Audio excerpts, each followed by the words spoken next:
कहीं जाकर मत रोइए, कहीं जाकर मत कहिए कि आपको तकलीफ क्या है। ना रिश्तेदारों से, ना नातेदारों से, ना कुटुंब से, ना कबीले से, ना अपनों से, किसी से नहीं कहना कि दुख क्या है। बस इतना करना कि किसी मंदिर में अगर पूजन करने जा रहे हो, आप जिस पाठ को कर रहे हो, जो पाठ आप करते हो, हमें ये भी नहीं कहना कि तुम शंकर का पाठ करो, हम तो ये भी नहीं कहेंगे कि शिव कवच करो, हम ये भी नहीं कहेंगे कि तुम हम बताएं वाला पाठ करो। तुम तो जो पाठ करते हो, तुम जो स्मरण करते हो, जो तुम मंत्र जाप करते हो, जो तुम नाम जाप करते हो, तुम्हारी मर्जी, तुम जो जपते हो, बस उस जप के समय पर कटोरी में, गिलास में, तांबे के पात्र में, पंचपात्र में जल हो और उस जल का आचमन, उस जल का सींचन दुकान पर, घर पर रोज करना प्रारंभ कर दो। आधे से ज्यादा तुम्हारी तकलीफ, आधे से ज्यादा तुम्हारा कर्जा, आधे से ज्यादा तुम्हारा दुख तो भगवान यूं ही समाप्त कर दे। यूं ही हम जल कौन सा सींचते हैं भगवान? अपनी दुकान पर पानी कौन सा छोड़ते हैं? अपने घर पर जल कौन सा सींचते हैं? जब मटके में से भरकर लिया है, कुंड में से भरकर लिया है, अपने घर में नल में से भरकर लिया है और वो पानी लाने के बाद अपन सब दूर छिट दिया। अपन वो वाला पानी कभी नहीं छिटते जो रखा है, जो आराधना के लिए रखा है, साधना के लिए रखा है, जो भगवत स्मरण के लिए रखा है, हमने वो नहीं छिटा। हम तो भरकर लाए और छीट दिए। अरे भाई, बहुत दुख है, बहुत तकलीफ है, बहुत कष्ट है, कहीं मत भटको। जिससे तुम्हारी अच्छी पटे उसका स्मरण कर कर, उसका भजन कर कर, उसका कीर्तन कर कर, उसका नाम जाप कर कर। हम तो ये भी कहते हैं कि तुम जो भजन कर सकते हो, तुम जो स्मरण कर सकते हो, तुम्हारी चित्तवृत्ति में जो अच्छा हो तुम वो करना। हम भी बताएं तो भी मत करना। तुम्हें अच्छा लगे तो करो, नहीं लगे तो तुम जो कर रहे हो बहुत अच्छा करो, तुम उसको जप।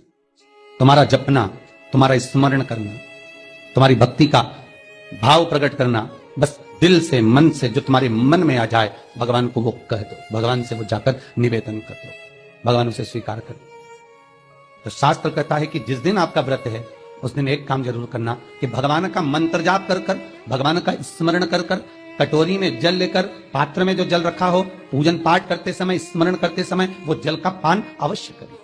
उस जल का पान अवश्य करें, उस जल को अवश्य करें। क्या होता है जल का पान करने से? शिव महापुराण की कथा कहती है, चाहे आप हनुमान चालीसा पढ़ें, चाहे आप राम रक्षा स्तोत्र पढ़ें, चाहे आप देवी कवच करें, चाहे आपकी मर्जी पड़े, जो पाठ पूजन करें, बस एक निवेदन है, पूजन पाठ करते समय एक कटोरी में, तांबे के कलश में, एक गिलास में जल अपने नजदीक में जरूर रखें। क्या होगा उससे?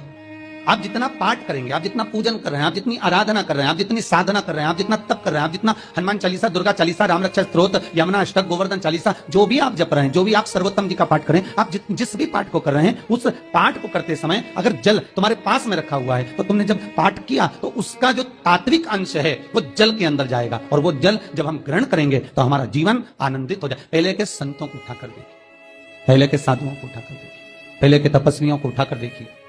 साधु, सन्यासी, तपस्वी जहां पर तप करते थे उनके पास में कमंडल में जल रखा रहता था, उनके कमंडल में जल होता था। उन्होंने कमंडल में से जल लिया, श्राप दे दिया, उन्होंने कमंडल में से जल लिया, आशीर्वाद दे दिया। तो कई शास्त्र, कई विद्वान कहते हैं कि उस सन्यासी का तप बल इतना प्रबल था कि उसके मुख से जो निकलता था वो हो जाता था। ध्यान देना, सन्यासी के तप बल से भी प्रबल था उसके कमंडल का जल, जिसको वो पठन करता था, तप करता था, साधना करता था, भजन करता था, कीर्तन करता था, तो जो जल उसके पास में रखा रहता था उसमें इतना पावर आ जाता था कि बस उसको छोड़ते ही वो श्राप लग जाता। किसी मंदिर में जाए, किसी देवालय में जाए, किसी तीर्थ में जाए, उस मंदिर का जल, तीर्थ, उस मंदिर का कुंड का आनंद भाव लिया जाए। भाई, भारत की भूमि पर जितने मंदिर हैं, भारत की भूमि पर जितने तीर्थ हैं, सारी नदियां, कुंड, तालाब, छोटे छोटे सरोवर, बावड़ियां, ये सब मंदिर के पास में ही क्यों बनवाए गए?